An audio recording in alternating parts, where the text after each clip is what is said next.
Bonjour à tous et bienvenue sur notre chaîne. Aujourd'hui, je vous ai préparé une affaire fascinante. Un dossier qui prouve à quel point il est parfois difficile de démêler le vrai du faux. Parce que oui, même les experts peuvent se tromper. Et cette fois, une erreur a failli laisser un criminel s'en tirer sans la moindre conséquence. Mais ce que ce tueur ignorait, c'est que les enquêteurs n'allaient pas lâcher prise. Ils ont traqué la vérité jusqu'au bout. Tôt le matin du 31 octobre 2019, Colby Trickle, un homme de 26 ans, a composé le numéro des urgences. Sa voix tremblait, ou du moins, il voulait donner cette impression. Sa femme, Kristen, venait, selon lui, de se tirer une balle dans la tête.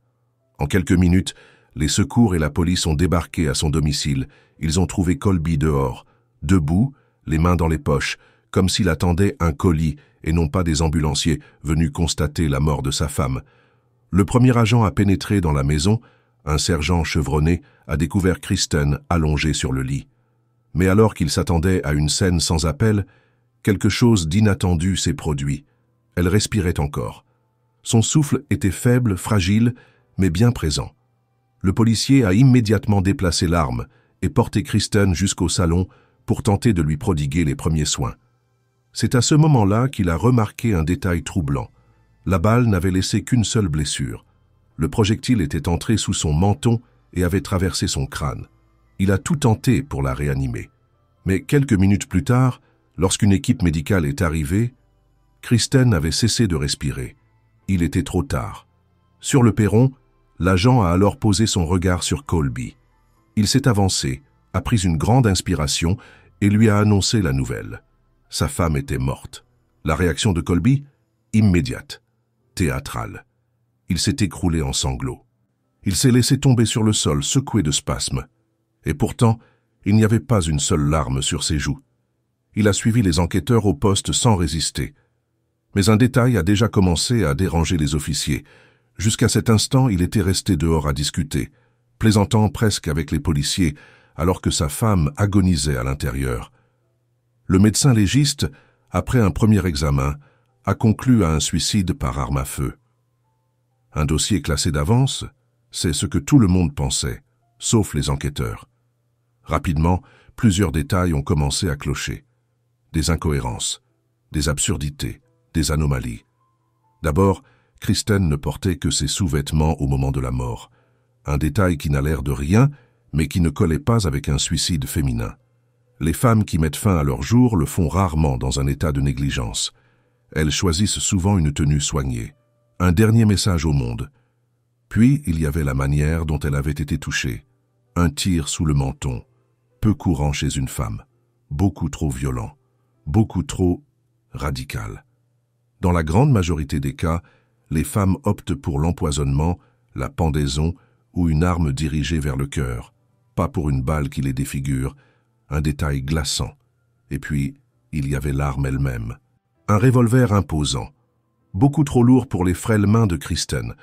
Elle aurait dû lutter pour l'utiliser, et pourtant, il était posé avec une étrange facilité sur son abdomen, comme si quelqu'un l'y avait soigneusement placé après coup. Enfin, il y avait son téléphone. Un réveil programmé pour le lendemain matin. Une femme sur le point de mettre fin à ses jours ne programme pas son réveil. Et ce n'était pas tout. Kristen avait des projets. Elle prévoyait des voyages, des sorties, elle parlait d'avenir. Un avenir que quelqu'un lui avait arraché. Face à ces incohérences, une question s'est imposée. Qui pouvait vouloir la mort de Kristen? La réponse était évidente. Colby Trickle, son mari, l'homme qui, quelques minutes après sa mort, discutait avec les policiers comme si de rien n'était. L'homme dont les larmes semblaient forcées. L'homme qui venait peut-être de commettre le crime parfait. Ou du moins, c'est ce qu'il croyait. Au poste de police, le mari de 26 ans de la défunte a livré sa version des faits. Selon lui, quelques heures avant le drame, Kristen était rentrée du Walmart, où elle travaillait comme vendeuse dans le rayon jardinage. Après son retour, ils avaient passé un moment à jouer aux jeux vidéo ensemble, puis Colby était allé se coucher, car il devait se lever tôt le lendemain pour s'occuper de ses affaires. Pendant ce temps, Kristen avait continué ses tâches ménagères. À un moment donné, il aurait été réveillé en sursaut par une détonation, suivie d'un bourdonnement intense dans les oreilles. Le bruit l'avait complètement désorienté. Lorsqu'il a repris ses esprits, Il a immédiatement vu sa femme allongée à côté de lui sur le lit, une blessure par balle à la tête. Il a affirmé avoir tenté de la ranimer, en vain. Kristen le fixait, le regard vide, sans réaction. Pris de panique, Colby a alors appelé les urgences. Il a expliqué avoir cherché son pouls, mais sans succès. Dévasté, il aurait alors pris le revolver avec l'intention de mettre fin à ses jours, incapable d'imaginer une vie sans sa femme. En pleine conversation avec l'opératrice des secours, il aurait même placé le canon de l'arme contre sa tempe, prêt à en finir. Mais l'opératrice lui aurait alors dit qu'il y avait peut-être encore un espoir de sauver Kristen. Ce serait cette information qui l'aurait convaincu de renoncer. Colby a affirmé avoir ensuite posé le revolver sur le ventre de son épouse avant de sortir attendre l'arrivée des secours. Pourtant, un détail troublant ne passait pas inaperçu. Colby n'avait ni tenté de pratiquer une réanimation cardio-respiratoire, ni essayé d'arrêter l'hémorragie. Pire encore, lorsque les policiers sont arrivés sur place, il ne semblait pas s'inquiéter de l'état de Kristen. Son attitude était pour le moins étrange. Un mari aimant aurait tout fait pour sauver sa femme, pas simplement l'abandonner à son sort.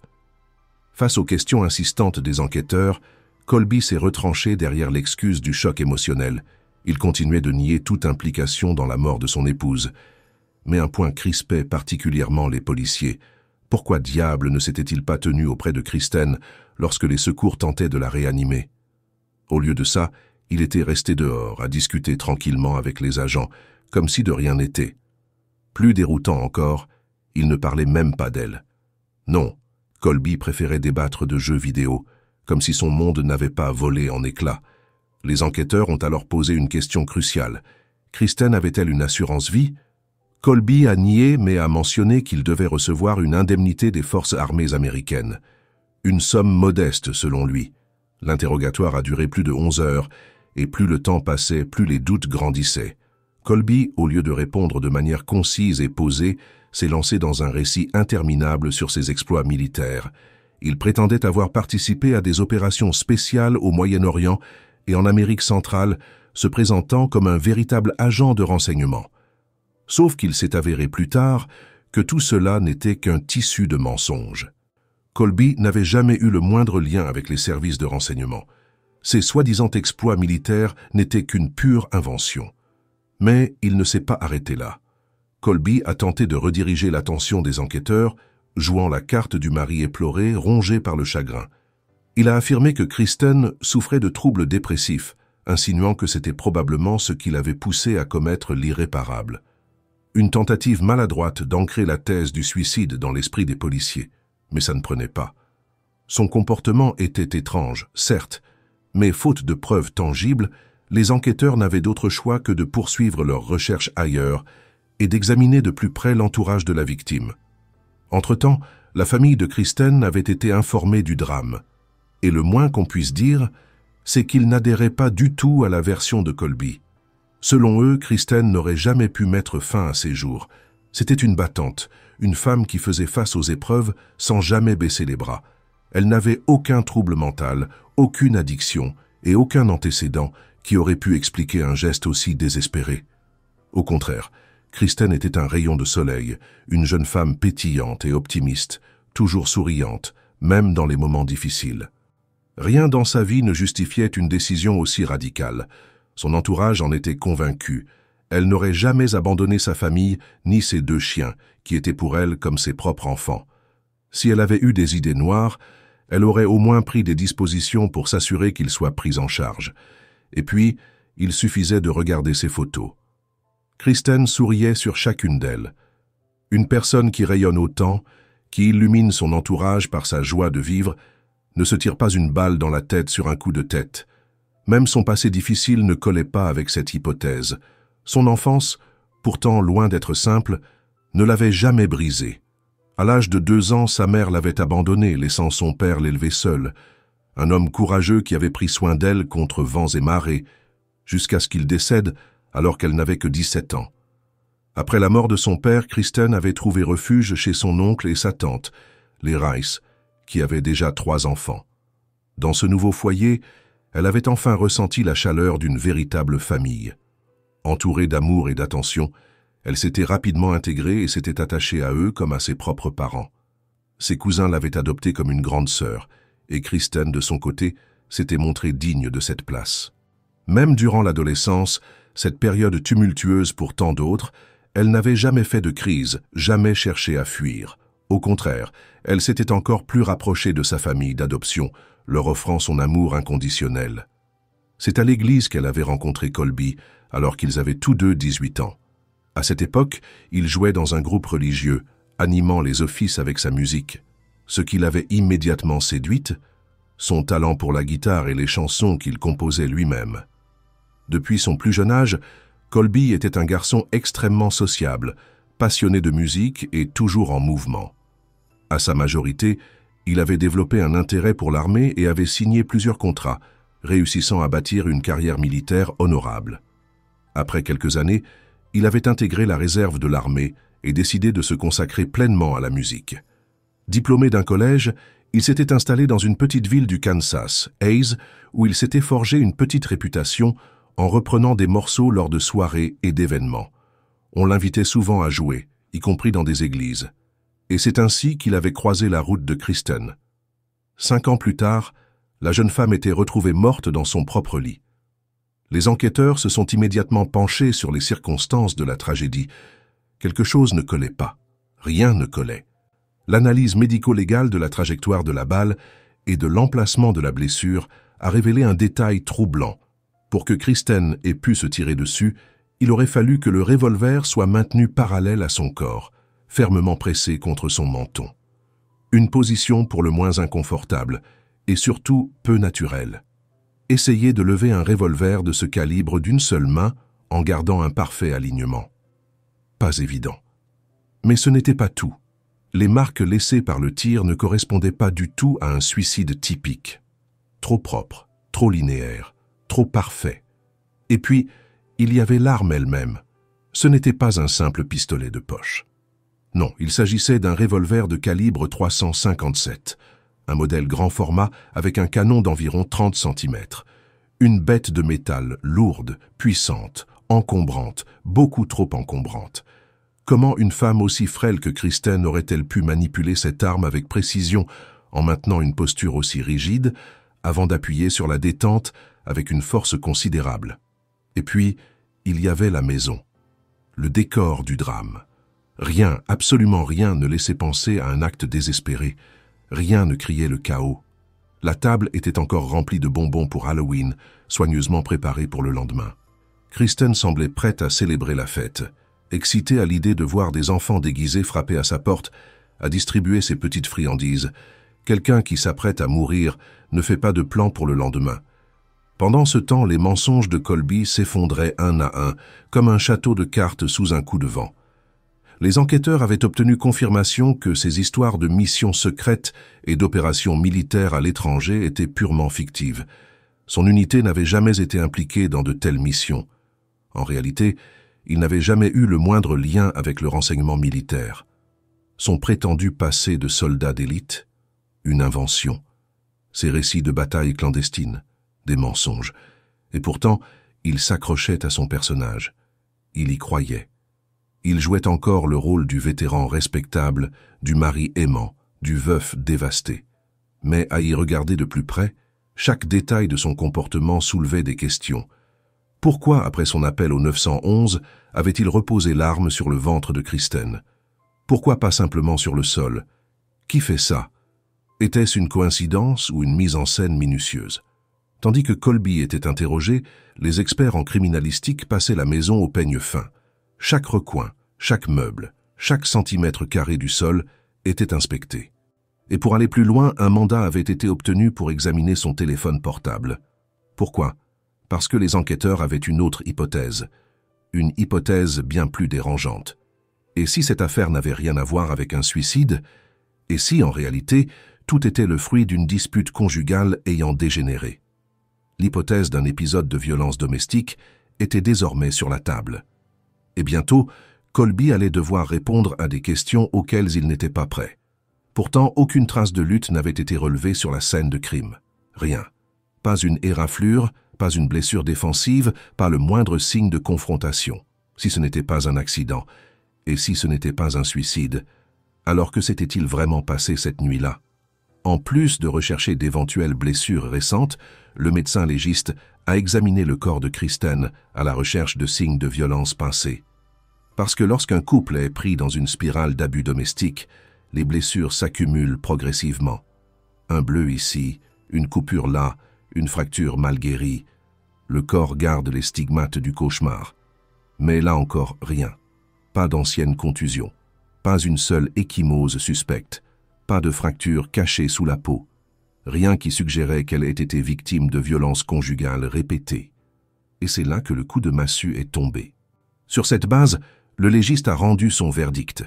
Kristen s'était suicidée. Silence. Les enquêteurs sont restés figés. Un suicide? Avec tout ce qu'ils avaient découvert. Les incohérences, les mensonges, la scène de crime qui ne collait pas, l'arme trop lourde, le réveil programmé pour le lendemain.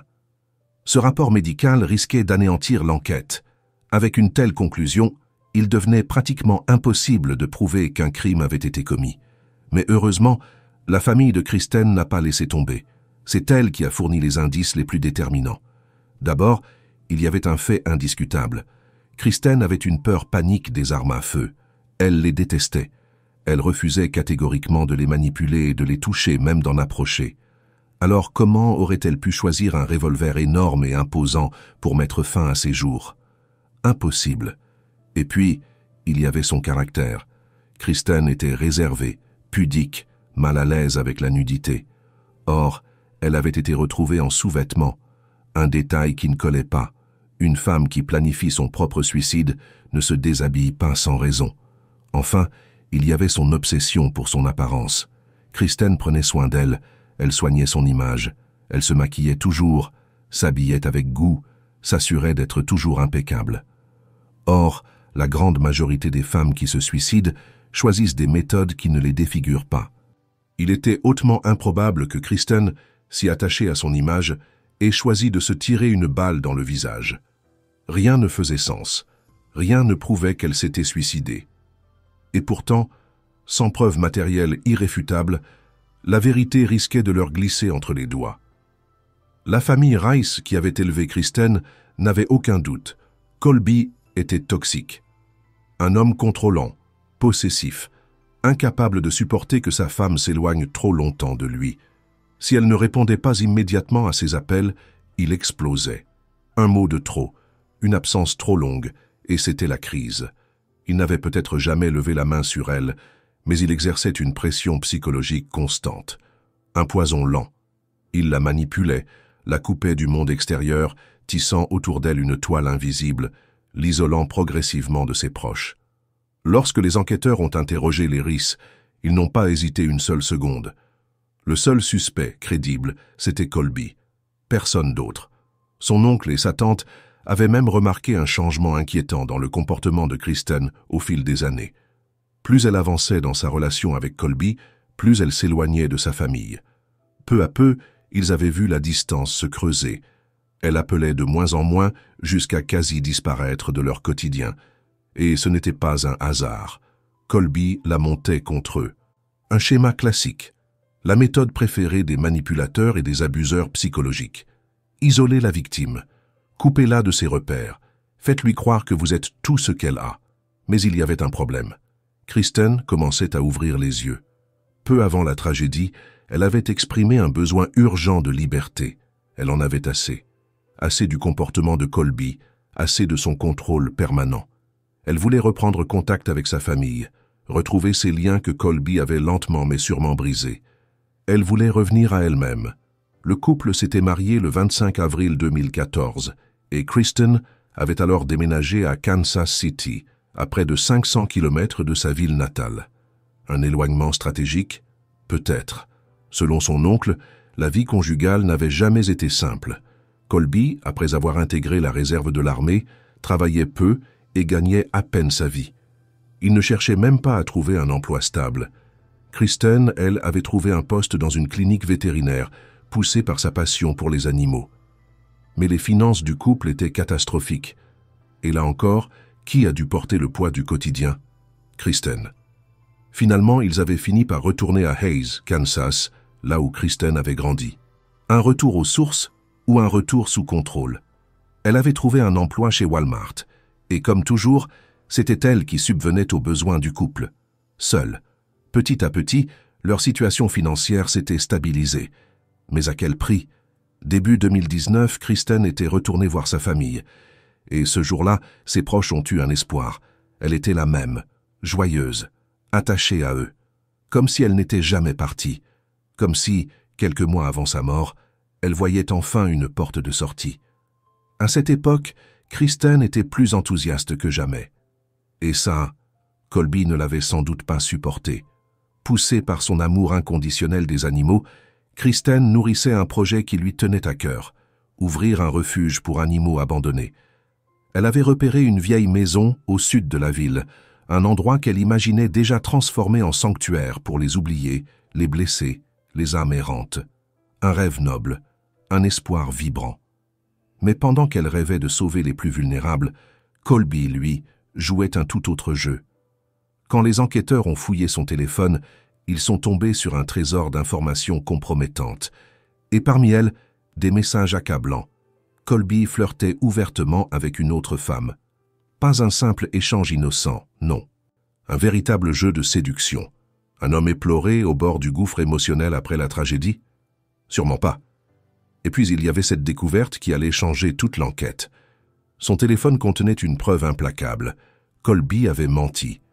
Contrairement à ce qu'il avait affirmé, il était bien le bénéficiaire de 2 assurances-vie souscrites au nom de Kristen. 2. La première était une assurance spéciale réservée aux épouses de militaires. La seconde avait été souscrite par son employeur, Walmart, peu avant sa mort. Colby n'avait cessé de clamer qu'il n'y avait là que des petites sommes, une formalité, rien de significatif. Mais en réalité, il avait menti. Et ça ne s'arrêtait pas là. Son historique de navigation révélait une recherche glaçante. Peu avant la mort de Kristen, il avait pris soin de se renseigner sur le montant exact des indemnisations qu'il toucherait en cas de décès de sa femme. Un mari dévasté ou un homme qui préparait son coup? Et puis, la suite des événements a fini de dissiper tous les doutes. Que s'est-il passé après le drame? Colby n'a pas perdu une seconde. Presque immédiatement après la mort de Kristen, il a réclamé les versements des 2 assurances. Aucune période de deuil. Aucun effondrement. Juste de la paperasse à boucler. 23 000 $ versés par Walmart. 100 000 $ en provenance des forces armées américaines. Un total de 123 000 $. Et ce qui a frappé les enquêteurs? Tout cet argent a été dépensé à une vitesse fulgurante. Et surtout, pas comme un mari endeuillé l'aurait fait. Aucune trace de frais funéraires élevés. Aucune précaution pour l'avenir. Non. Colby s'est comporté comme un homme qui venait de toucher le jackpot. Colby a fait une dépense pour le moins dérangeante. Seulement 2 jours après la mort de Kristen, il s'était offert une poupée sexuelle à 2 000 $. Oui, vous avez bien entendu. 2 jours. L'oreiller de sa femme était à peine froid qu'il investissait déjà dans une poupée sexuelle dernier cri. Charmant. Et ce n'était que le début. Avec l'argent des assurances, il avait réglé ses dettes, acheté une montagne de nouveaux jeux vidéo, investi dans du matériel musical hors de prix et dilapidé le reste dans des loisirs et des divertissements. Aucun signe de deuil, pas l'ombre d'un chagrin. Kristen ne s'était pas comportée comme une femme prête à mettre fin à ses jours, et Colby n'avait rien d'un mari en deuil.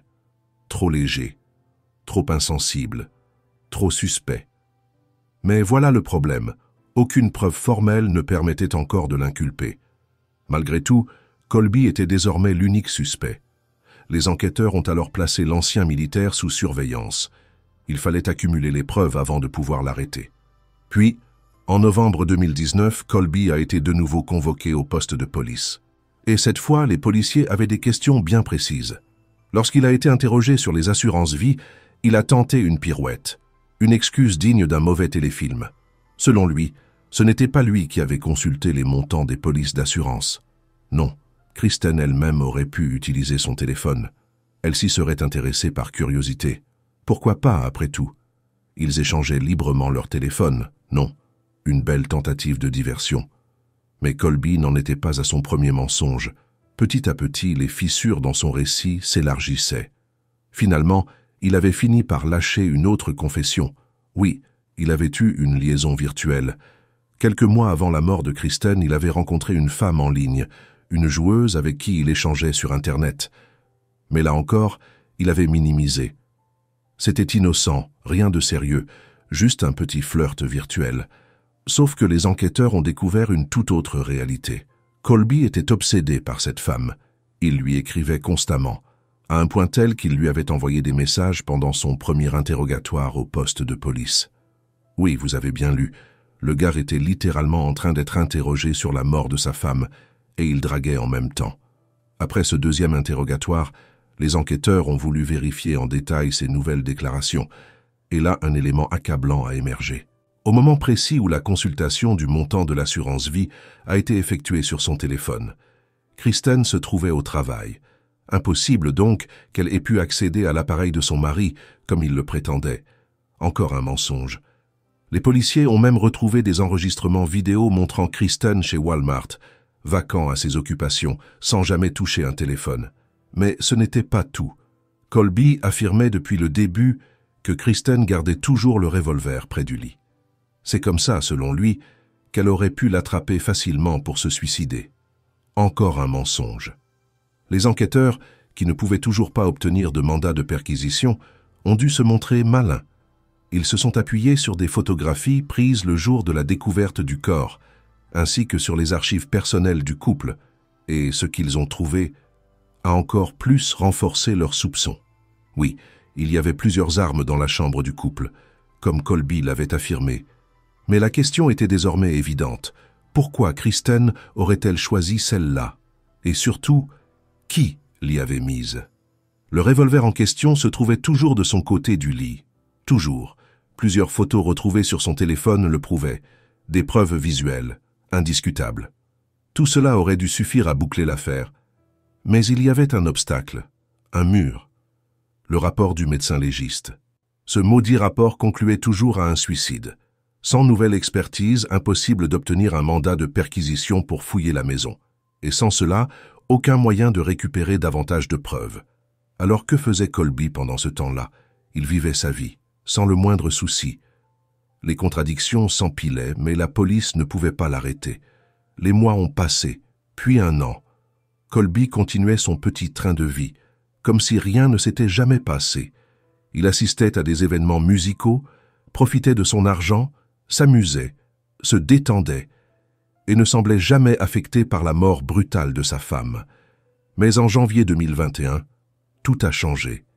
Un nouveau procureur de district a pris ses fonctions. Les enquêteurs, toujours hantés par cette affaire, ont vu une opportunité. Ils sont allés directement le voir. Et ils ont tout déballé.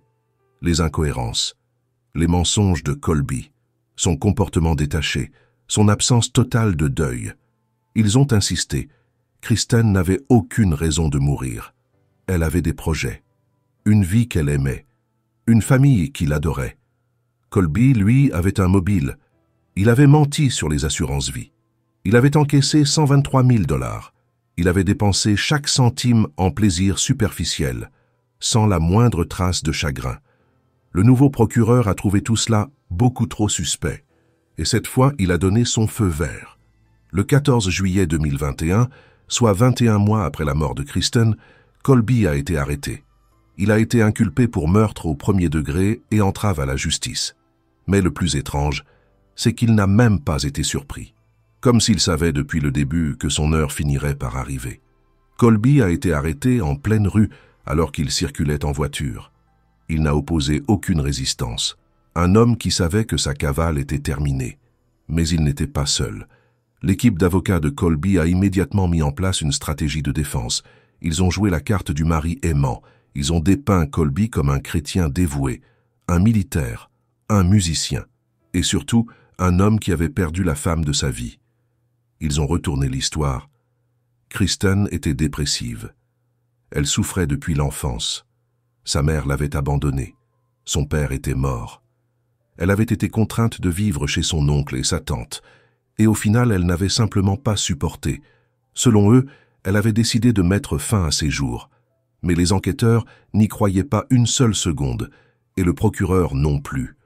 Le rapport du légiste était un problème. Il fallait trouver une autre approche. Ils ont alors décidé d'écarter les conclusions médicales et de s'appuyer sur la psychologie. Un pari risqué, mais la seule option. Le procès allait être un cauchemar. Pas d'aveu, pas d'empreinte, pas d'ADN, juste des preuves circonstancielles. Pour convaincre le jury, ils avaient besoin d'un expert. Un psychiatre judiciaire a été sollicité.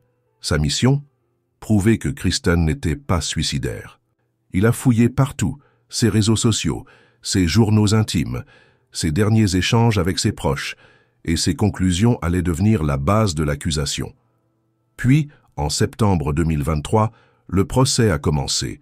Le procureur a frappé fort. Colby avait tué sa femme pour de l'argent, et pire encore, sa liaison virtuelle n'était pas qu'un simple flirt. Il était obsédé par cette femme. Il était tellement attaché à elle qu'il avait décidé de se débarrasser de Kristen. Il voulait remplacer sa femme par une poupée sexuelle. La défense a tenté une parade. Ils ont insisté sur l'absence de preuves matérielles. Ils ont souligné le rapport du médecin légiste. Et Colby, fidèle à lui-même, a tenté une dernière pirouette. Il ne se souvenait pas avoir recherché les montants de l'assurance vie. Peut-être, a-t-il dit, qu'il l'avait fait en remplissant des formulaires pour l'armée. Peut-être. Ou peut-être que Colby avait toujours eu un plan. Les avocats de la défense ont tenté de minimiser les faits, affirmant qu'il ne s'agissait que d'une simple coïncidence. Mais le procureur, lui, ne voyait rien d'anodin. Tout cela faisait partie d'un plan méticuleusement élaboré. L'accusé, sous pression, a fini par admettre devant le jury qu'il avait bien encaissé plus de 120 000 $ en indemnité d'assurance après la mort de Kristen. Mais à ses yeux, il n'y avait rien de suspect.